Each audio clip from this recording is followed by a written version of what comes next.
This video was produced with a contribution from the live program of the European Union.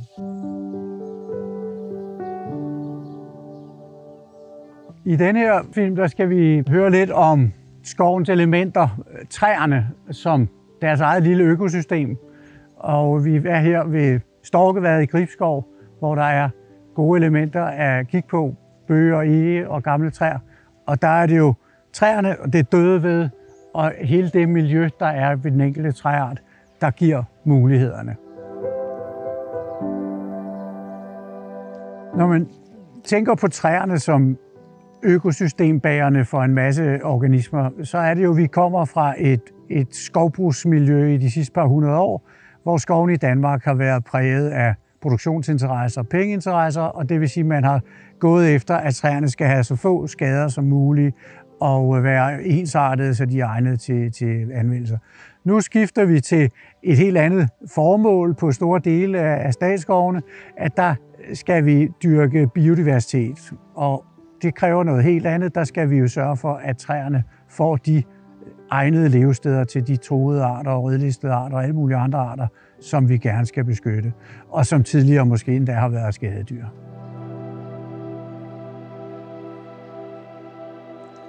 Her kommer jeg til et af de fine gamle Storkevadsege i Gribskov, og det kunne man jo sige, det var måske noget af det ypperlige slutprodukt, men det tager jo mange år, fordi sådan et af 300-400 år at få sådan en størrelse her. Men der kan man se nogle af de kvaliteter, som de gamle træer har, og noget af det er jo, når de fælder en gren, og man får sådan nogle store gamle egegrene til at ligge, de er jo meget længe om at nedbrydes, men de giver deres eget miljø med en masse forskellige insekter, svampe, mosser og larver, som vokser på det. Og ligesådan er der jo sådan et træ, der kan være omkring 1000 forskellige arter knyttet til en gammel eg. Og der kan man se, at det starter jo ligesom fra grunden med rødderne og nedfaldende grene. Så er der mosser og så videre på rodudløbene. Der kan også være nogle larver. Så kan man se, at her dybe huller ind, så der kan bo forskellige små pattedyr og insekter, der lever derinde. Der kan være hulheder, så der kan være flagermus og så videre. Barken på sådan en gammel eg er jo en fantastisk skorpebark. Den skorpebark, som ene har, er jo virkelig god, fordi der er alle mulige sprækker og nicher, hvor man kan gemme sig. Hvis man så går længere op i træet, så bliver selvfølgelig træets levende dele med blade og blomster og frugter en vigtig ting, men også, at der er hulheder, kæmpe store døde grene. Og nu er sådan et kæmpe træ som det her jo særlig rigt på mikrohabitater. Også i mindre træer kan man jo have spættehuller, og det er ofte udgangspunkt for, at der kommer spændende råddannelser og nicher til alt muligt. Så træet som økosystem, når det bliver stort og gammelt, er jo helt vanvittigt vigtigt. Og der er det noget af det, at vi kan genskabe nogle af strukturerne hurtigt, men det er mange af tingene, det vil være en proces, der tager lang tid.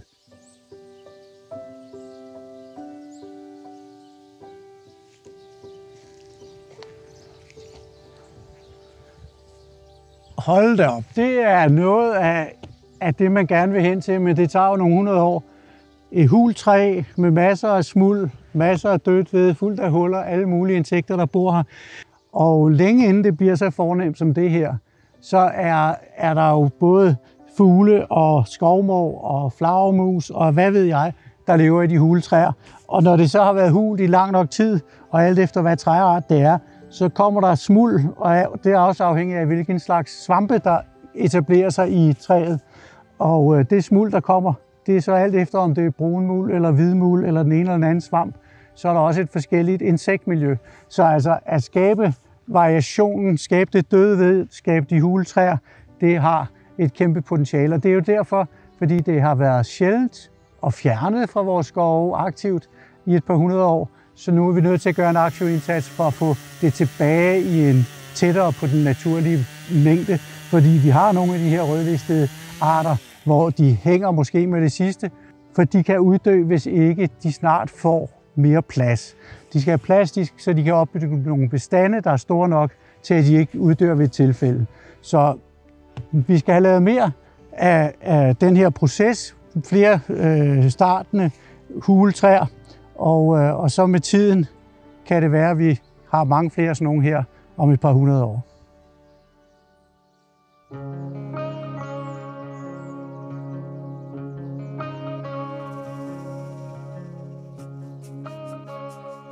Nu har vi jo hørt lidt om, hvor vigtige hulheder og huletræer er, og mikrohabitater i træer.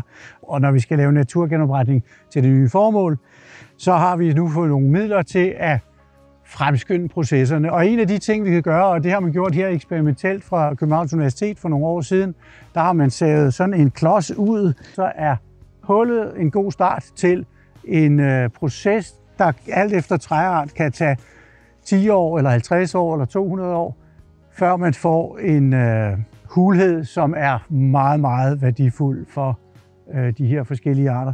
Det viser sig på universitetets overvågning og undersøgelser af de her, at allerede kort tid efter, altså inden for et år, at man har lavet de her hulheder, så bliver de fundet og koloniseret af en lang række forskellige insekter.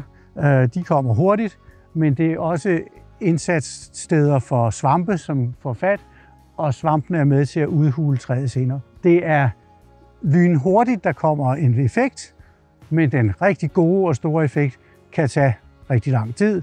Det her vil være af stor værdi i meget lang tid. Så man skal ikke slå træet ihjel. Det er vigtigt, at træet lever videre.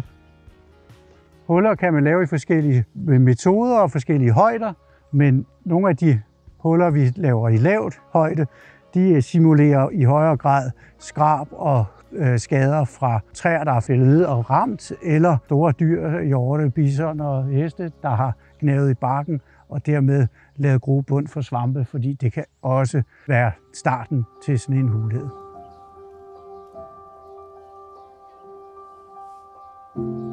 Her har vi så et eksempel på, at man kan bruge ild i skoven som naturgenopretningsredskab. Her har man lavet et ganske stille og roligt primitivt bål fra universitetets side, da de skulle eksperimentere med vegetariserungsmetoder. Og her en 3-4-5 år efter, så kan man se, at der er kommet et parti med dødt ved, koloniseret af forskellige svampe, nogle lædersvampe her. Det kan være forskellige svampe, der kommer, og der vil typisk være forskellige insekter, der også allerede er der lige efter branden, da vi har nogle brandelskende insekter, og de blev også registreret af universitetet i løbet af ganske kort tid efter de havde brændt. Så det de gjorde i praksis, det var at skrabe lidt løv og lidt kviste og lidt grene sammen og lave en bunke ved foden og så tænde det. Man kunne jo også, hvis man stod med sådan et træ her, have nogle af de andre veteraniseringstiltag i hovedet. Man kan lave hel, halv eller 3/4 ringbakning. Hvis det er en bøg, så er hel ringbakning måske ikke den bedste idé, hvis ikke det er fordi, du vil dræbe træet.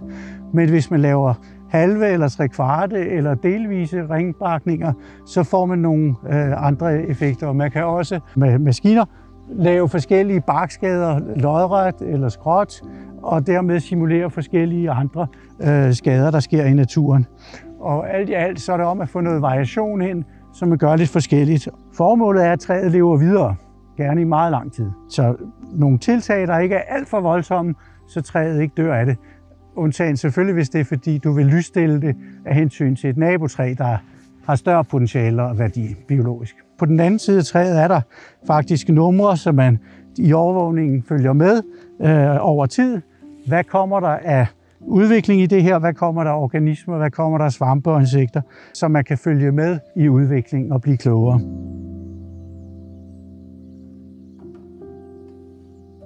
Et element i skoven, som er helt enormt vigtigt, som vi ikke har talt så meget om, det er det døde ved i sig selv.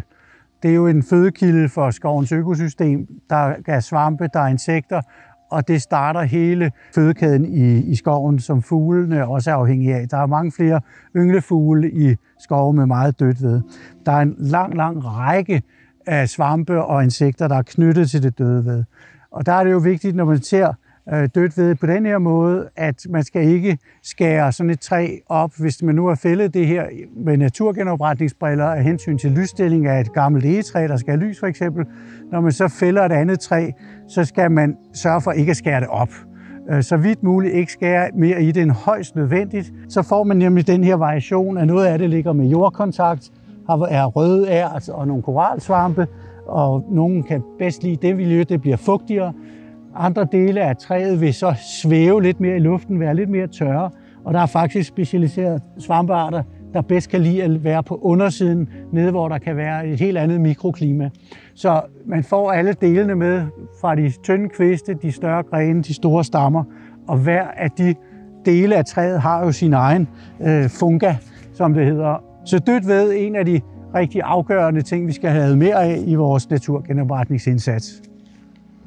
Her har vi så hørt lidt om skovens træer og de tilknyttede arter, og der kan man lige minde om, at der er jo måske omkring 2.000 truede og rødlistede arter, og at rigtig mange af dem hører til i vores skove. Så det er en meget, meget stor og varieret artspulje, vi gør noget for, og derfor er hver eneste træart i skoven vigtig. Nu har vi snakket mest om eg og bøg, men alle de andre træarter, også de små og de sjældnere træarter, er vigtige. Så struktur, variation i struktur, variation i træarter, og gøre forskelligt. Sørg for at lave lysninger, men også sørg for at lave tykninger, hvor man ikke gør noget. Der skal også være skyggefulde, mørke partier i skoven. Så altså lysninger, tykninger og så noget struktur og varieret hugst. Hug for nogle af de spændende træer, hug for nogle af de sjældne træer, så de får mere plads. Og så give den en på goddagen i plantageagtige, ensartede plantbevoksninger, så de får noget variation. Og så har vi et godt udgangspunkt for fremadrettet, mere naturlig og dynamisk skov med stor artsrigdom. Tak fordi I så med.